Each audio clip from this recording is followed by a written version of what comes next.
और बात होगी कांग्रेस के स्वराज बचाओ रैली। कांग्रेस कार्यकर्ता पहुंचे शहीद स्मारक। पुलिस ने कार्यकर्ताओं को रोका। पुलिस के चाक चौबंद इंतजाम है शहीद स्मारक पर। बड़ी खबर इस वक्त की राजधानी जयपुर से मिल रही है, कांग्रेस खेमे से मिल रही है। कांग्रेस की स्वराज बचाओ रैली, कांग्रेस कार्यकर्ता पहुंचे शहीद स्मारक। पुलिस ने कार्यकर्ताओं को रोका। पुलिस के चाक चौबंद इंतजाम है शहीद स्मारक पर। बड़ी खबर इस वक्त की आप देख रहे हैं। आपको बता दें कि तस्वीरों के साथ भी आपको एक खबर दिखाएंगे ग्राउंड जीरो पर। मेरे सहयोगी लगातार बने हुए हैं। मेरे वरिष्ठ सहयोगी बाबूलाल धायल ग्राउंड जीरो से इस खबर पर लगातार लाइव बने हुए हैं।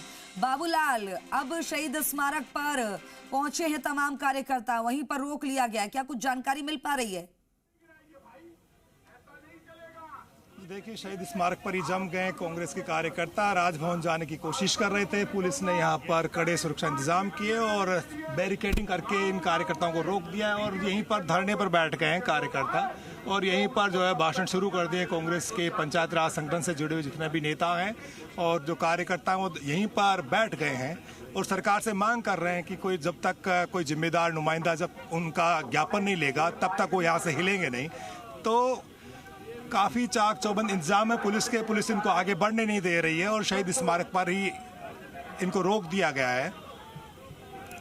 मन संभाल रखा है जो पंचायत राज संगठन के जो इनके प्रमुख हैं सीबी यादव और जयपुर शहर से प्रताप सिंह खाचरियावास, विधायक हाकम अली, ये लोग मंच पर जमे हुए हैं।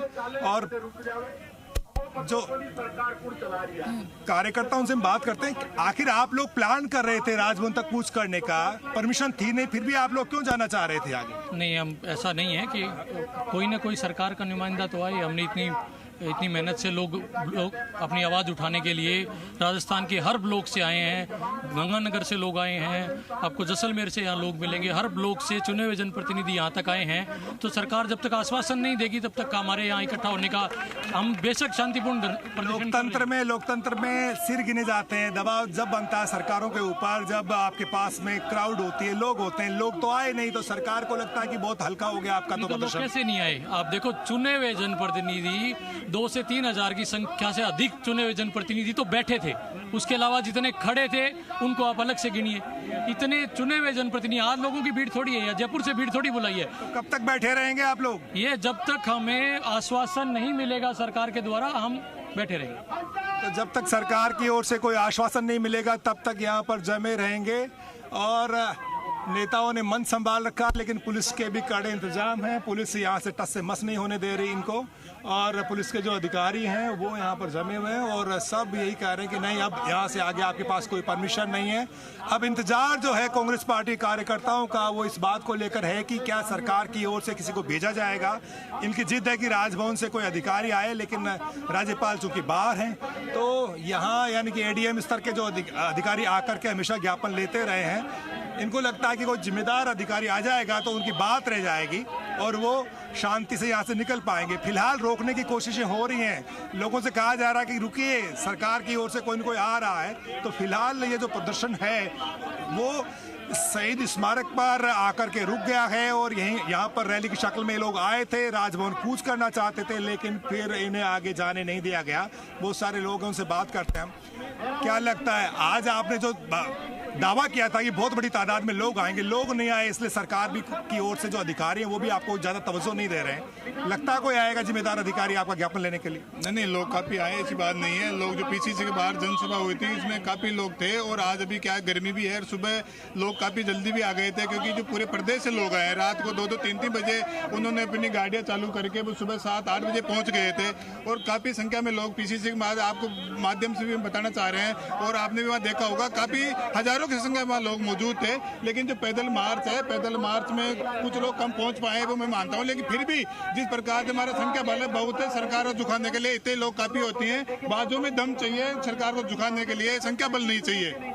हम लोग भोजन के पैकेट बंटवा रहे हैं, क्या शाम तक यहीं बैठने का इरादा आप लोगों का? बिल्कुल, हमने जो कहा है कि सरकार का नौमिंदा हमारे से कोई ज्ञापन लेने आएगा तो हम उस प्रकार से हम सोच सकते हैं, लेकिन फिर भी हमारे कार्यकर्ता सुबह से चल के रात से चल के आए तो उनके लिए भोजन की व्यवस्था की है, क्योंकि हम जलपान की व्यवस्था हमने की है। हम उन लोगों को भूखा नहीं रख सकते जो कांग्रेस के लड़ाई लड़ रहे हैं, संघर्ष कर रहे हैं। हम सबके साथ में लेकर संघर्ष जो है बहुत हल्का है, इसमें दम नजर नहीं आ रहा। कितनी मुश्किल होगी, लोग होते ज्यादा तो अधिकारी अब तक दौड़े चले आते, जब आदमी नहीं है, संख्या कम है, तो फिर आप लोग खुद बचाव में आ गए हैं। संख्या बहुत है, ऐसी बात नहीं है, संख्या बहुत ज्यादा संख्या में बिक रहे हैं। शायद आपको पिछली बार जो पीसीसी क्या लगता है कब तक जाने का इरादा आप लोगों का यहाँ से? जब तक हमारा शीर्ष नेतृत्व हमको बताएगा नहीं तब तक हम यहीं रहेंगे। जब तक ऊपर से कोई आ नहीं जाता तब तक हम यहीं बैठे रहेंगे। ये सारे जनप्रतिनिधि चुने हुए जनप्रतिनिधि है और आज हम पूरे प्रण लेके आए कि जो जो हमारी मांगे हैं, सबसे पहले तो मैं जूनियर का अरे शीर्ष नेतृत्व वाले तो वहीं अटक गए, वो तो निकले नहीं पीसीसी से और आप लोगों को आगे कर दिया। राजीव गांधी पंचायत संगठन के हमारे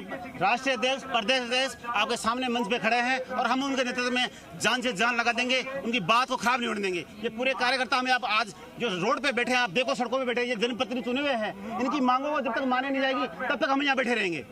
लेकिन हासिल क्या होगा शहर को जाम के अलावा और क्या देने वाले हैं आप लोग? तो ये तो बीजेपी सरकार ये सोची बात है। हमारा जो आज जो चुनाव एक दिन भी चुनाव आगे नहीं रह सकता, उसको आज एक साथ चुनाव नहीं करा रहे हैं, तो हम हमारी मांगों को लेकर शांतिपूर्ण तरीके से हम बैठे हैं सर। हम कोई विरोध नहीं कर रहे, हम कोई हिंसा नहीं कर रहे। हम जो राजीव गांधी का स्वराज का सपना था, उस सपने को पूरा करने के लिए हम सरकार को जगाना चाहते हैं हम। तो यहीं पर जमे हुए हैं, पुलिस के चाक चौबंद इंतजाम है। मेरे साथ में बजरंग सिंह हैं, एडिशनल एसपी इस इलाके के। सर, आगे जाना चाहते थे, आपने रोक दिया है और अब तो भोजन भी यहीं पर करने लग गए हैं। आपको लगता है कि कब तक बैठे रहेंगे? क्या रोका नहीं है, यहीं तक की परमिशन थी और यहीं पे आके रुके हैं। आगे की परमिशन नहीं थी और अब इनके ज्ञापन देने की यहीं पे आके बात हुई थी, तो अब इनसे बात करते हैं, ज्ञापन दे। कोई अधिकारी आ रहा है, आपने एडमिनिस्ट्रेशन तक बात पहुंचाई होगी? बुला लिया अधिकारी, ये देंगे तो दिलवा देंगे। तो जो पुलिस महकमा है उसकी तैयारियां पूरी हैं, लेकिन इनको आगे जाने नहीं दिया जाएगा क्योंकि सरकार किसी भी सूरत में दबाव में आती हुई या दिख नहीं रही है, क्योंकि जब संख्या कम होती है तब बहुत मुश्किल होता है सरकारों पर दबाव बना पाना। इसलिए इन्होंने कोशिश तो की थी, पूरे प्रदेश भर से लोगों को बड़ी संख्या में बुलाया था, लेकिन लोग जब ज़्यादा नहीं जुट पाए तो फिर आखिरकार पीसीसी से इन्होंने कूच शुरू किया था, जो शहीद स्मारक पर आकर के रुक गया, क्योंकि कल देर रात से चले हुए कार्यकर्ता हैं, प्रदेश के अलग अलग इलाकों से आए हैं यहाँ पर, तो उनको भोजन भी कराना जरूरी था। इसलिए यहाँ पर ये जो रैली थी वो यहीं पर जो है धरने में तब्दील हो गई और जो कार्यकर्ता आए थे वो यहीं पर खाना खा रहे हैं। लगता यही है कि अभी आधे घंटे बाद में कोई न कोई जिम्मेदार अधिकारी जिला प्रशासन का यहाँ पर आएगा और इनसे बात करेगा और इनको यहाँ से उठने की अपील करेगा। फिलहाल इनका धरना यहाँ पर चल रहा है और नेता जो हैं वो भाषण दे रहे हैं और कार्यकर्ताओं का यही आह्वान कर रहे हैं कि आप लोग यहाँ पर जमे रहिए, सरकार झुकेगी, सरकार दबाव में आएगी और सरकार को आखिरकार आपकी मांगे माननी पड़ेगी। तो आप देख रहे हैं कि किस तरह से लोग बैठे हुए हैं, महिलाएं भी हैं इनमें, उनसे भी हम बात करते हैं कि वो कहाँ से आई हैं और आखिर वो कितने जो क्या सोच रही है। यहाँ पर चरखा भी सड़क के ऊपर ही ला करके इन्होंने काटना शुरू कर दिया है। चरखा एक जमाने में यानी कि आज़ादी के आंदोलन में ताकत था और उसको ये लेकर के और यही सड़क पर बैठ रहे हैं। आप कहाँ से आए हैं जी? मैं हरियाणा कुरुक्षेत्र जिले से हूँ। तो यहाँ पर सड़क पर आकर के और इस तरह से चरखा काटने के पीछे का संदेश क्या है आपका? देखिए, हम लोग आजाद भारत में रहते हैं और आजाद भारत में हर व्यक्ति को अपनी बात कहने का अधिकार है। आज मोदी सरकार ने इतनी तानाशाही कर दी कि हम लोगों को सड़कों पर आकर बैठना पड़ा है, चाहे वो महिलाएं हैं, बुजुर्ग हैं, नौजवान हैं, हर वर्ग परेशान है। और आज नगर पालिका के चुनाव नहीं हो रहे हैं, पंचायत के चुनाव नहीं हो रहे हैं, चुनाव तो दूर की बात है। आज जो व्यक्ति चुनाव को चोरी करवा रहा है, लेकिन यहाँ पर तो कोशिश ये हो रही है कि एक साथ सारे चुनाव हों, जो फिजूल खर्ची हो रही है उसको रोका जाए। क्या आपको वो अच्छा नहीं लग रहा? नहीं, वो तो उसका तो कोई मकसद ही नहीं है। ये संविधान में थोड़ी है। संविधान में तो ये है ना कि 5 साल पूरे होने के बाद चुनाव कराने चाहिए। तो नगर निकाय और पंचायतों को तो लगभग काफी पंचायतों को तो साल भर हो गया है। दूसरी चीज, हमारा दूसरा मकसद ये है कि पंचायत समिति सदस्य और जो जिला परिषद सदस्य है उनको हक नहीं मिल रहा, उनका कोई अधिकार नहीं है, उनका कोई वित्तीय बजट में उनका कोई रोल नहीं है।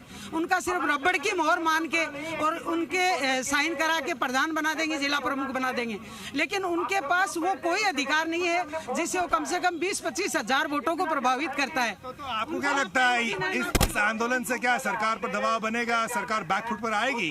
देखिए, हमें अपनी बात कहने का अधिकार है। हम उनकी तरह तानाशाही तो नहीं कर सकते, क्योंकि प्रशासन भी हमारा भाई है।